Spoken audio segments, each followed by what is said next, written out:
Game 1 was won, or should I say destroyed, by Empire as they wrecked Alliance all the way into the second game. It was absolutely brutal. It's definitely one of those games that you would rather forget happened, and this is weird.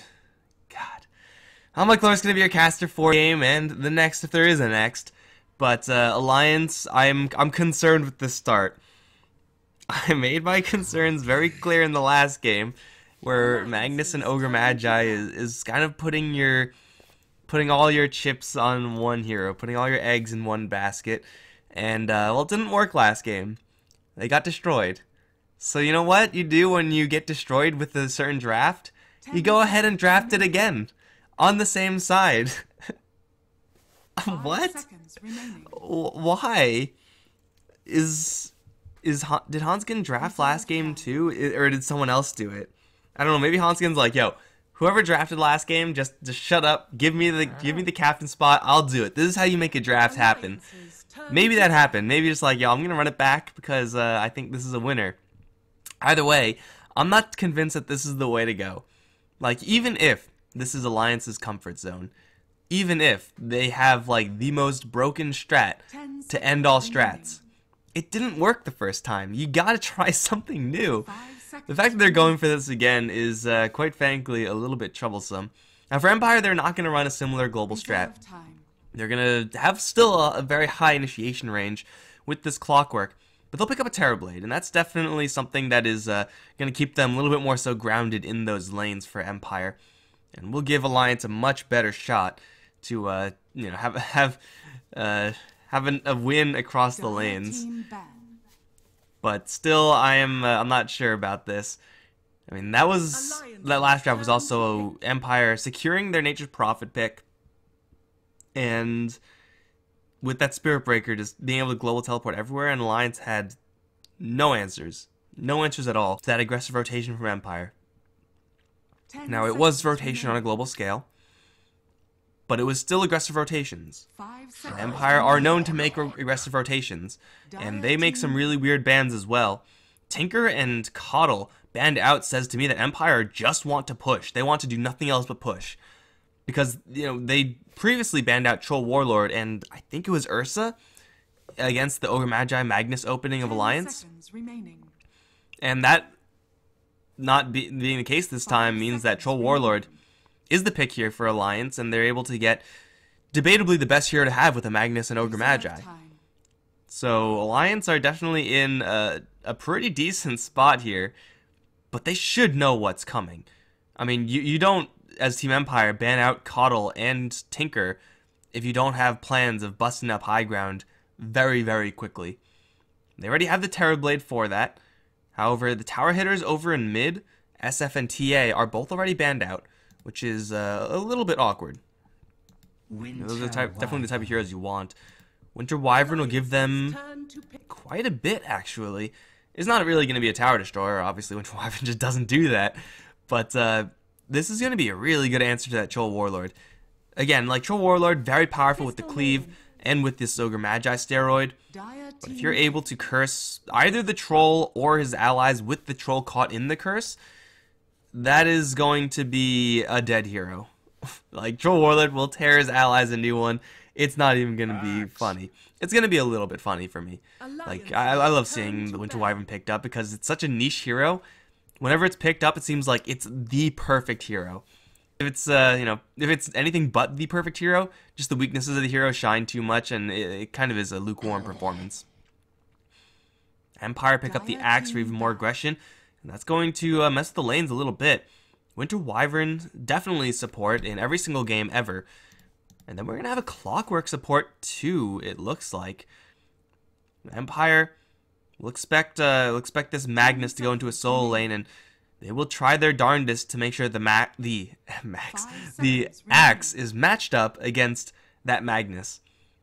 And that will just destroy the Magnus's lane. Can't get close to CS, and power is irrelevant when you have to be wary of the calls and the counter helixes. Alliance will have Crystal Maiden and Ogre Magi, a much more aggressive support duo. But still, they are not really a team that is looking to play aggressively early on. So though these supports do have the tools necessary in order to get these early game kills and make these earlier game rotations happen. It's to just to an end to farm the Troll Warlord and farm this this last hero, most likely going towards mid for Limp. Empire, they have to make their mid commitment first. Alina seems like one of the safer heroes. Tower damage is not irrelevant on her. But this does look like a game where Empire may be looking for a little bit of a more aggressive strat than that. A Death Prophet, perhaps, for even more pushing power. Because right now, this Tinker and Keeper of the Light ban are looking fairly weak for Team Empire. Like, yeah, sure, Alliance may have been able to pick that up, and the Tinker especially has a really good matchup versus the Terrorblade. Be able to blind him and just dump damage into the hero. But at the cost of a Troll Warlord pick for Alliance, that is really expensive for Empire if they don't plan on pushing aggressively.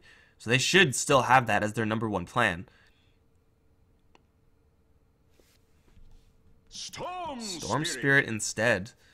Empire definitely hit the brakes here. And though I will say that, yeah, I like the Tinker ban. I don't like the Coddle ban after all said and done.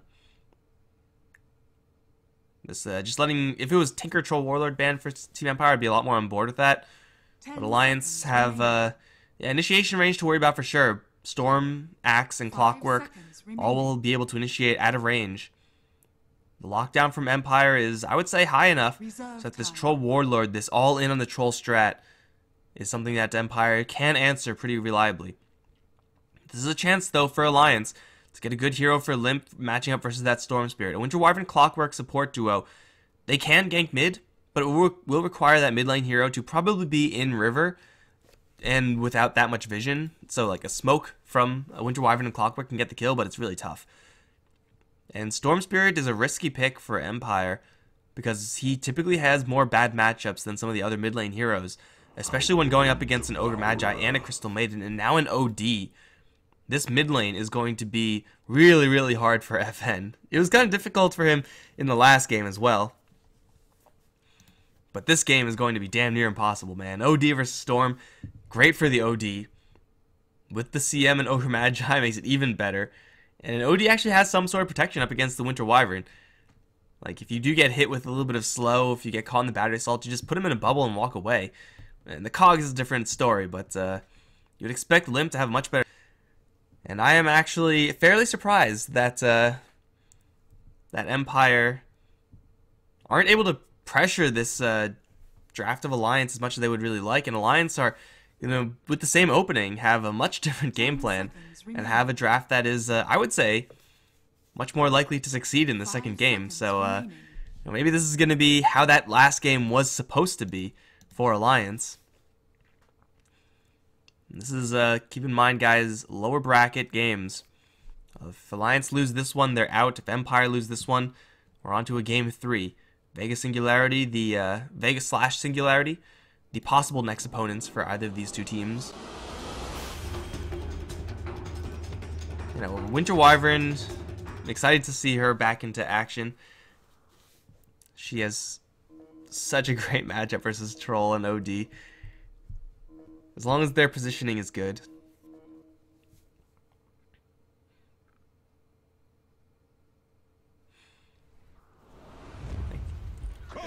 Winter Wyvern support is just one of those heroes. Sometimes you see mediocre the entire game, other times you seem like the most broken hero in Dota. Able to save your allies from guaranteed death. Able to straight kill off an enemy with your ultimate. Point click, you're dead. I mean, Lena, eat your heart out, right? Winter Wyvern can sometimes do it.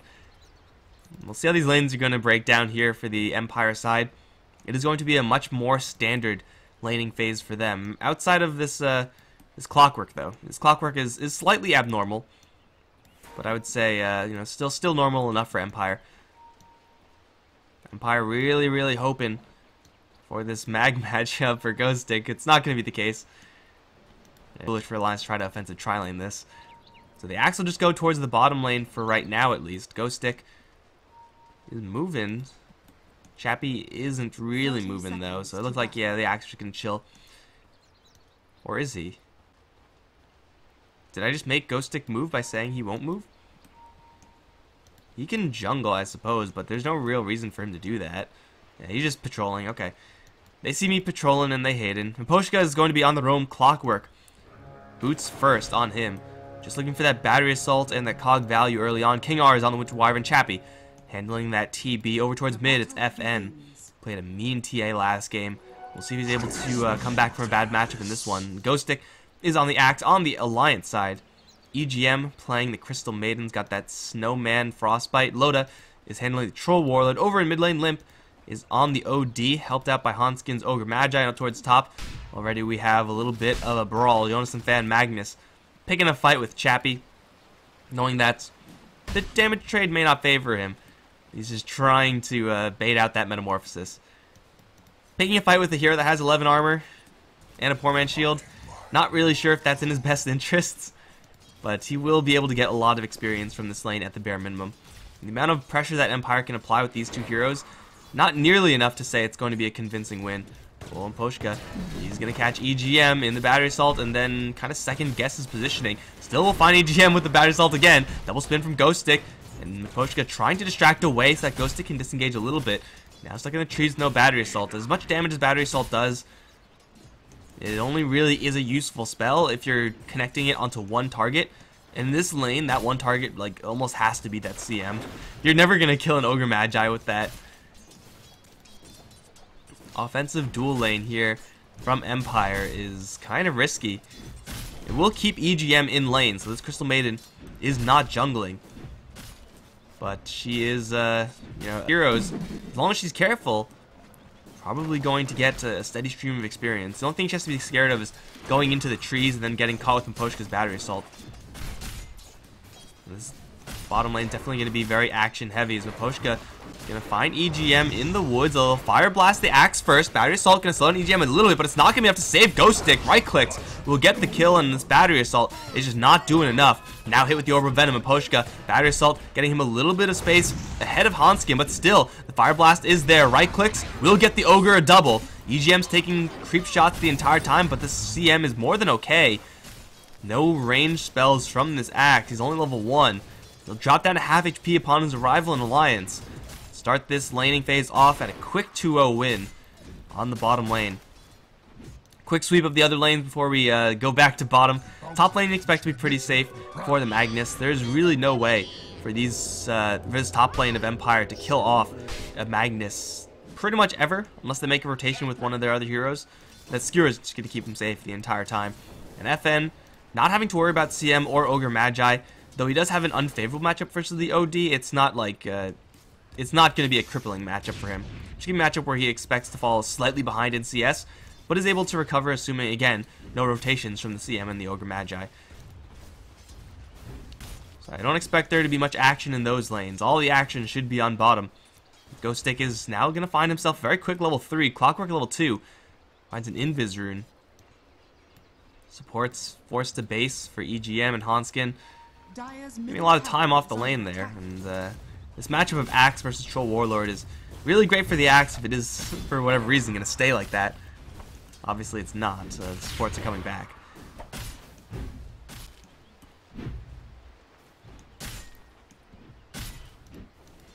But Alliance are doing a much better job in this game. Still with this kind of late game backup plan of Bloodlust and Empower. Oh, Chappie and King R are doing so much damage to Jonas and Fan. But again, not going to get the kill pretty much ever. Unless a mistake is made. Yeah, Magnus with the free Shockwave, just trying to get to those Arcane Boots. Does have that CM aura working for him as well. Shockwave spam just to clear the waves. Pretty easy for him to navigate through that top lane. You can see the OD now. With this lane advantage, he's going to have an empty lane. FN is going to decide to go into the jungle. Get a couple of CS there. Like, there's a big difference between fighting the lane with a creep wave here as opposed to a creep wave here when you're expecting a CM and an Ogre Magi. They'll abandon this bottom lane for right now. Poshka gonna find a double damage rune. If he runs into a CM, that's a kill. But CM and Ogre are going to skirt the distance with the smoke. No real valuable intel there. Miposhka is going to wander into the lane to get experience, but smoke will blow FN. Pings are out from everyone. Will be unsuccessful. Now Aposhka gonna circle back around. Still picking a 2v1 right now. Cogs are gonna be used to trap in the Ogre Magi, but he has enough time to beat himself out of here. And the battery assault was not actually used even, it was just the Cogs. And not exactly a lot of damage, just Cogs there now. So Clockwork, yeah, he'll survive, but take a lot of damage for pretty much free. This is going to be how the game 1 was supposed to be for Alliance, with lanes that are actually manageable. And yeah, they may not have like the perfect answers, like they are a little bit initiation light in the later stage of the game. They do have to respect this winter. They're finding a lot more success in this game than the last. So this game will actually, I would say, be a real game. Empire with these supports just don't have enough game versus Alliance. And Chappie taking 2 shockwaves up towards top lane, pretty much already dead.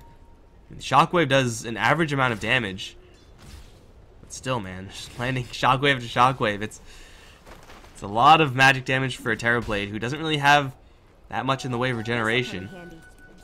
Is going to, whoa, this courier has a lot of stuff. He's gonna get some deliveries just to continue sticking that lane. But King R, his abandoned ship, he's gonna try to take over mid. FN says, screw mid lane, man. I don't want to go up against OD. Just gonna try to farm the jungle. So Alliance are getting 3 lanes worth of farm. Empire only really getting 1. It's a really good game state for Alliance to be in, where Jonas Fan is, you know, happy on towards top. Slowing down Chappie a little bit as well, though he will run into Miposhka. Did he see him? I'm not sure if he saw him poke out the tree like that. Looked like he did.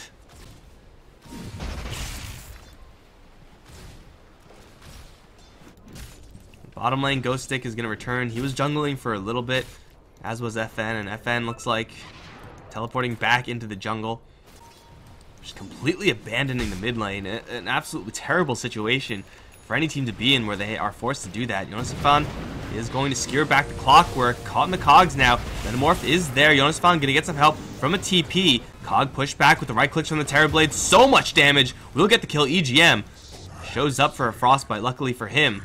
Nothing that Empire can do versus the CM, but it will still be a kill for Empire, getting themselves on the board. Nice kill for Terrorblade for sure. Actually using that Metamorphosis. As a Terrorblade, you kind of want to use Metamorphosis whenever it's available to you. You want it to be cooling down as much as you can. Just to get the kill, shove the wave in a little bit faster. I doubt he's going to apply any pressure to the tower. Shockwaves once again back in from Mag.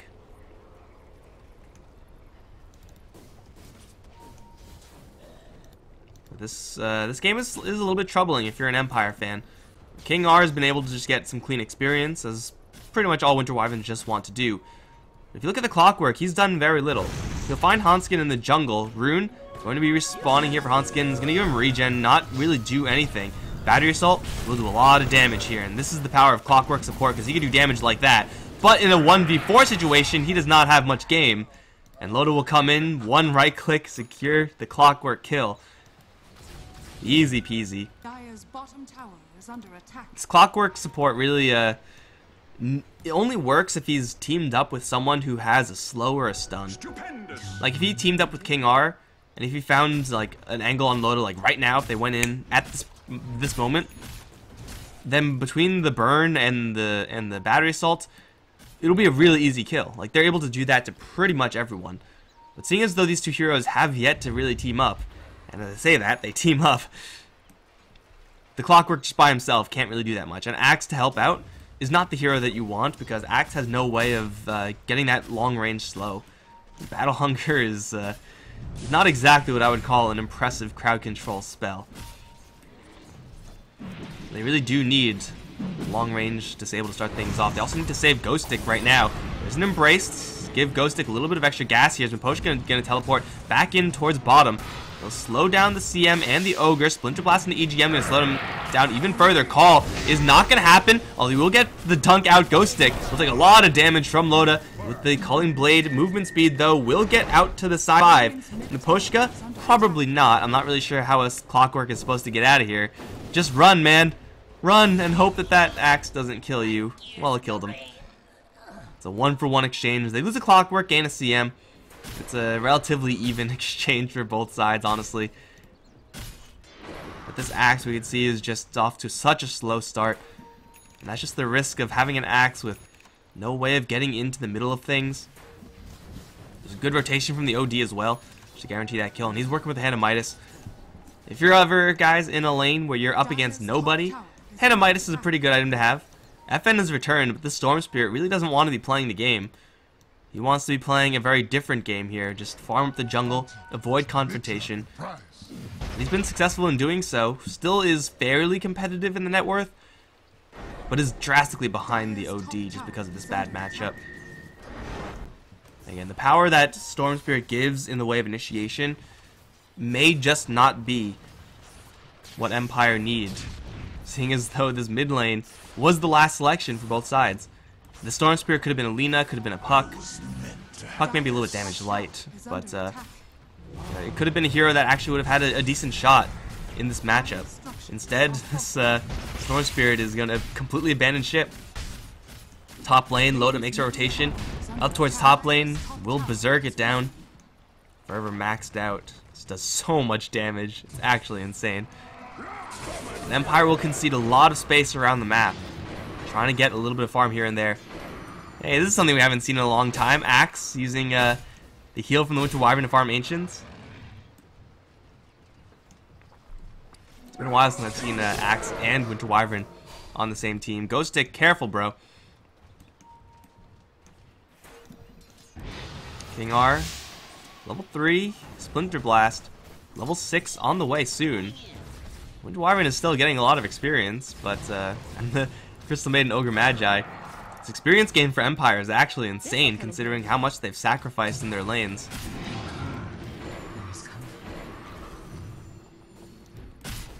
Ghost Stick almost has a Blink Dagger as well. I'm rather impressed by how Empire are able to stay so competitive in farm versus Alliance, despite only really being in one lane. Like, Axe is a freaking Blink Dagger, 12 minutes in. It's like he was demolishing his lane. Obviously he wasn't, but this Blink Dagger is huge. Obviously, Blink Dagger on Axe is always going to be a really big item pickup. When you're behind as the Storm Spirit, it's really, really hard to come back in unless you get a lot of time to farm. And Storm Spirit with the Remnant can farm pretty quickly.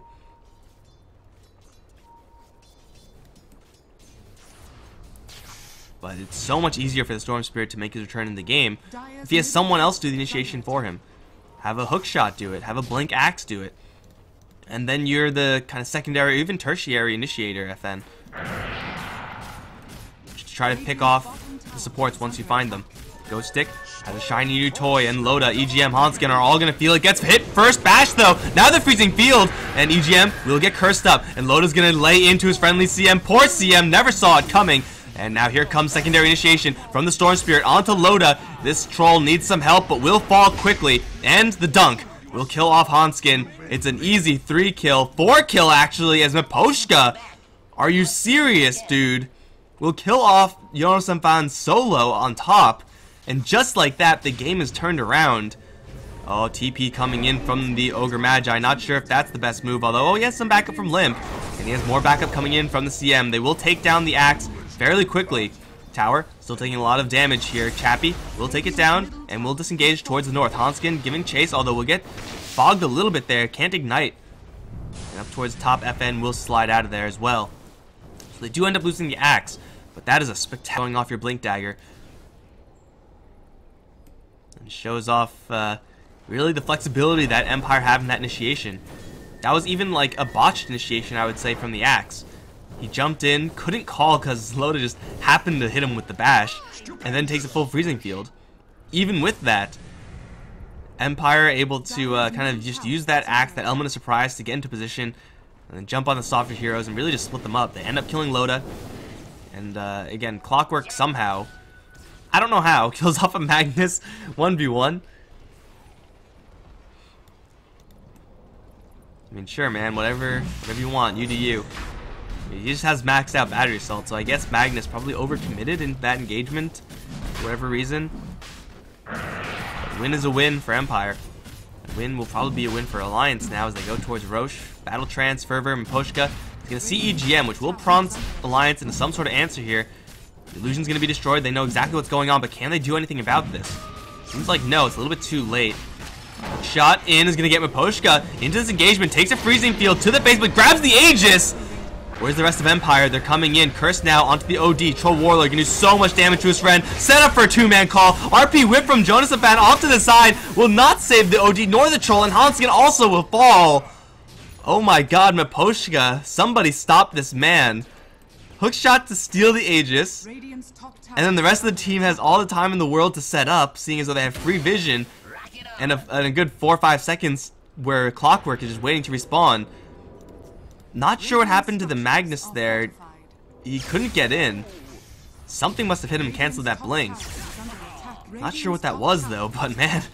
At least the Lions kill off Roche, right? Yeah, Miposhka snatched the Aegis to the Immortal. So the Lions kill off Roshan, get the gold, get the cash. But immediately give it back to Empire since they lose two heroes that they really can't afford to lose in that OD. And we can already see this Winter Wyvern showing up to this game. Point click ultimate.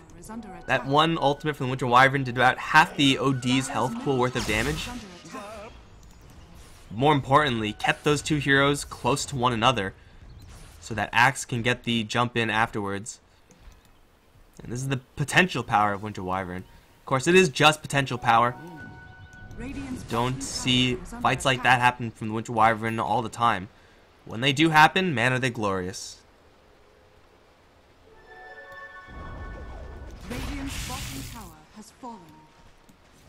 Posha going for Animitis. Does have a hook shot, but over in mid, trouble brewing. Dota still, this Vlad's in power, Bloodlust. An absolute powerhouse. Ghost Stick and look to distract away. This thing get a little bit of chip damage on this Troll Warlord. It will not save the tower, but it'll just buy them a little bit of time. And that time is shoving bottom lane. With this Terrorblade, who's working with now most farm in the game. Clockwork was getting some valuable gold up towards top lane. That's his Midas. I would expect Midas Blade Mail for Clockwork. Force Staff is okay up against Alliance. But hey, Clockwork 17 minutes in. Support Clockwork at that. With Hand of Midas is a pretty reasonable amount of farm. Especially since his early game was so slow. Looks like that's going to be the only Midas for the team. Wow, FN, off of those back-to-back team fight wins. Pure jungling Storm Spirit, it seems. Now with the Bloodstone. Again, this was a glacially slow start from FN, but much like in the last game, gets bullied out of lane. And then is able to recover just by handling the fights very well with the team. That's what I was talking about, like a Blink Axe, a Clockwork to initiate. I mean, the Storm Spirit can play the very flexible, very slow initiation game. You're saying, okay, you guys can go on the Troll, I'll wait for the CM, or I'll wait for the Magnus. Gives the Storm Spirit so many options. And out the Bloodstone, that extra health, that extra mana regeneration. Options will be steadily coming in for the Storms. Whereas for Alliance, well, this positioning is kind of concerning for them. Not because they're in any danger necessarily.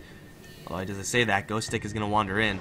It's because they are starting already to group up around Loda and protect his farm. And usually don't really want to do that for a couple more minutes at least. Like 25 minutes, 30. Yeah, you're going to be more okay doing that.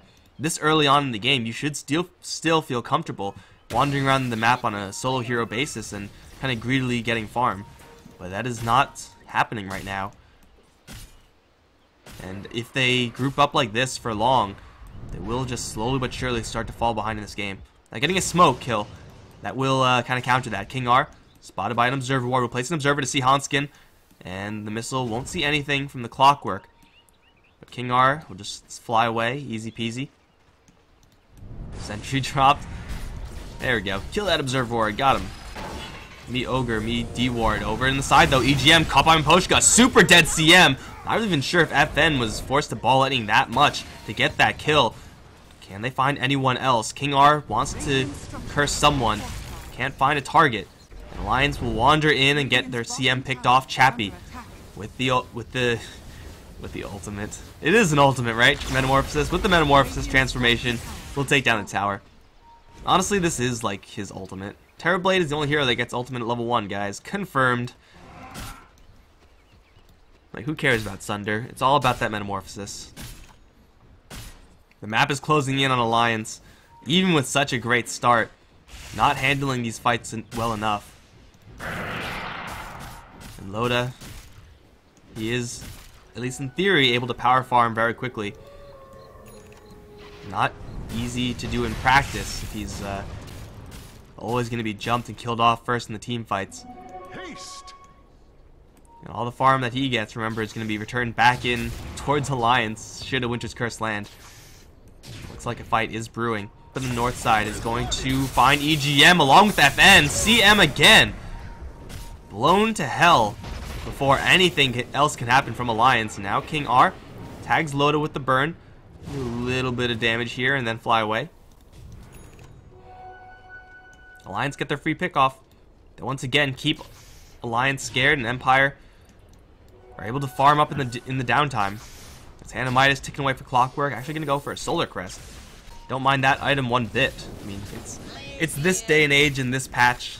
Who can say no to Solar Crest? OD really doesn't want to get an MKB though. Might get a Bloodthorn to help against that evasion. But if you apply that to Loda, very easily tear him down. Apply that to whoever's hit with the curse, just to make Loda kill them faster. Some next level stuff with this Solar Crest build up from the Clockwork. That would actually be pretty sweet. It's like you curse Loda and Limp, and then you shine Limp, so that Loda kills Limp faster. Your own allies will be turned against you. Smoke up from Alliance. We'll find nothing but illusions. They saw so many illusions, but no real heroes. Not a single one. And while this is happening, yes, Loda is pushing, but so is FN. Loda will tear down that tower. Easy peasy. The rest of Alliance rallying behind their troll. The rest of Alliance also not getting that much farm in the downtime. If Mag had a hand of Midas here, I'd be a little more okay with this. At least Limp has his. Loda does seem like he's the only hero getting farm. Once these towers fall, the income is pretty much going to stop completely for the troll, for the ogre rather, and for this CM.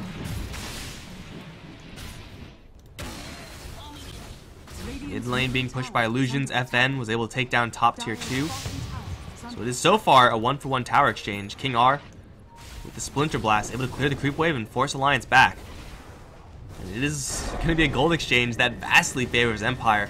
Not only is it a tier 2 for a tier 1, but it's also the rest of Empire farming in the meantime, where Alliance were just hiding in the trees just waiting for someone to jump on. So much like last game, Empire are getting farm on their heroes, whereas Alliance are forced to 5-man.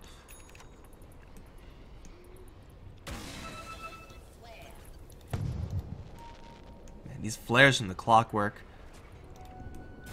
It's so like easy for me to discount what this Clockwork is doing with those flares, just because I have global map vision.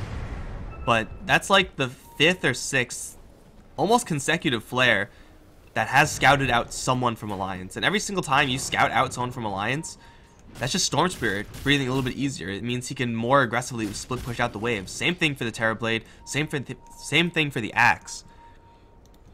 So much extra vision. Again, opening so many additional options for the Empire side. Another flare, another ping from Clockwork. He knows exactly where Alliance are. We could see immediately Ghost Tick in the wave bottom, shoving it out. And they do know about this Roshan as well. And Poshka already showed up once in this fight. Bash onto this troll. And Poshka had a clean hook shot. Not going to take it. Really doesn't have the backup just yet. Slowly incoming for Chappie and FN. But the bottom lane, we could see that line drawn by someone. I think it was that was FN. Hey guys, this bottom wave is pushing. Chappie's going to send another illusion towards that bottom lane. May or may not get there in time to significantly push it. But either way, just add more momentum. Add some sort of distraction here for Alliance. Keep them away from Roche. Even though Empire do have a lot of game in the Roche pit, this is something that Alliance can do much better than Empire. Assuming they land an RP. Assuming they don't get the CM picked off first thing. They're so incredibly strong, these close quarters Alliance. They will go to town onto Roche. With Loda having that Blads, he is the only one needed here. Although Clockwork, he messed up and hit Battery Assault. Still might get a chance to use it. This really takes long if they can stall him up. Reflection. Gonna give them a troll illusion. That doesn't do a lot, but it is just buying time for the battery assault. There it is. Another illusion gonna be sent in. OD not gonna clear this one. And off in the backside, they're gonna try to pressure the OD very early on. FN is gonna dodge the RP. No, it's actually held by Jonas and Fan. Never mind. He is still going to distract away, pull out a freezing field, and in the middle of things, Ghost is now going to right-click down Loda, who got left behind by the rest of his team. They'll take down Jonas Fan as well. No RP in this fight. FN may die here. He may not. It doesn't really matter. They've already gotten so much. And now with the Embrace, they'll keep the Storm Spirit alive as Chappie and Poshka charging in looking for the Ogre. I don't know if the Ogre can survive this. FN using the rest of his mana pool to get in for a little bit of revenge. Such a great distraction play from this Storm Spirit, and I don't know if that Orca is going to kill. No, not quite, but Hanskin teleporting out. Are you serious? Cogs will grab him in and get the kill. That zoning play from the Storm Spirit, though, pulling 3 heroes back towards the southern area, and then that separates them from the Troll Warlord, who was in Roche to start things off. Remember, like, he needed to fall back with his team, but the team was preoccupied with the Storm Spirit. They couldn't pay attention to their Troll, and Loda was left for dead. Perfect Storm play from the Empire side, and Alliance discombobulated. At least they still have the RP. Jonas and Fan hit that cancel button quickly enough. But still another crushing fight for Empire. 5-15, and much like in last game, it is a drastic edge for the Dire. That will continue to grow as they have more split push opportunities than Alliance, which will give them more farm in the long run. Everyone from Alliance, we could see, they're scared. They're grouped up. They're wandering about and farming as a team. Loda's farm, even with some power, still behind that of the Terrorblade. We could see, like, at least versus Roshan, how much sustained damage Troll Warlord is able to put out. But he just doesn't, it seems like, doesn't have the backup in these team fights in order to sit there and right-click people. He's just dying way too quickly. His allies are dying way too quickly. He just doesn't have enough burst damage. His sustained damage over time is unchallenged. But as far as killing off a hero really quickly, that's not what he does. That's what Terrorblade can do with this. Who also is no slouch in the sustained damage output game either.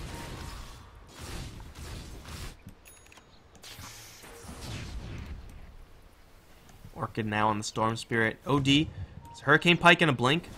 Lots of mobility for Limp. If he's able to stay on the outskirts of the engagement, firing in, this OD can still do a lot of damage. Int gain on Terrorblade, on Axe, on Clockwork isn't really the most spectacular. Just charge up that ultimate, land it. Definitely potential here for the OD if he's able to, again, find those opportunities. With so many blinkers, so much initiation on the Empire side, you would expect someone to be able to challenge the OD and at least distract OD from the main engagement. Tower down, and Terrorblade is Eye of Scotty. Already picked up, now has evasion in his inventory. Storm Spirit wants CM. Is gonna silence her. Mercy, please, FN. Don't be like this. Oh, guys, finally the CM survives. Feels good, man. But that was mostly because of that Force Staff. Fan is going to be hit with a little bit of chip damage. And the sentry will be cleared. Limp doesn't go for this observer. FN jumps in, jumps out. He has an Orchid and a Bloodstone and an Aegis, so he is fully confident in making these plays. And the tower will be chipped down slowly but surely by Chappie. Rax available. Limp gonna jump in. Call immediately is there, trying to pull the Ogre out of his base, but with the Imprisoned, they'll save him. But that's not the concern here. The concern is over in mid. Hookshot in, trying to save Chappie from the skewer. They do get him out of there. Freezing field from EGM, not gonna last that long as Chappie is gonna let loose into him. Troll Warlord in the cogs will lose his head. Now the jump in from FN, looking for Limp. And they will imprison the OD, but he's going to pop back into a Static Remnant at the very least. And a couple of extra heroes. And a dunk. No! Dunk from Ghost Stick. Okay, well, that was still a good fight for Empire. Even without the dunk, they take mid racks. They're going to take bottom racks too, it seems. Still RP is available, but even if you land an RP, there's no follow-up to it. They jump in, silence up the Magnus, and chop his head off. Ivory Trade is going to be having an influx tonight. We got Axe caught in the back. He will fall. Notice Fan looking for an RP, but gets caught up in the curse. The Blink out from the Winter Wyvern, no, TP out from the Winter Wyvern. Will get her out to safety, and Poor EGM, nowhere near safety. Will Storm Spear for the up-team's time. 074 CM, feels terrible. Storm is still just fine here. Limpet Hanskin pushing forward as Loda is stalking Miposhka right now. Second guessing it. Oh, FN picking off Hanskin in the back. Now picking a fight with the OD. Hookshot is going to stun Loda and get the clockwork on top of the OD. This teamwork from Empire and the hesitation from Loda, absolutely insane. This Storm Spirit, he has so much mana regeneration. Loda is perfectly spotted right now. Observers and sentries up on the high ground. Poshka wants to fight this, and Loda, he just should get the hell out of here. Shivas, oh, he's gonna overshoot. Actually, no, there's another target down here. It's the Magnus. RP once again will be not used. It's Miposhka picking a fight with Loda with the evasion. Loda's just having trouble doing the damage needed. He will finally get the kill, but at what cost? FN will get another one. 9-0 and 8. 27 Bloodstone charges. GG is called. 30 minutes in. Oh, geez. This game was much like the last game.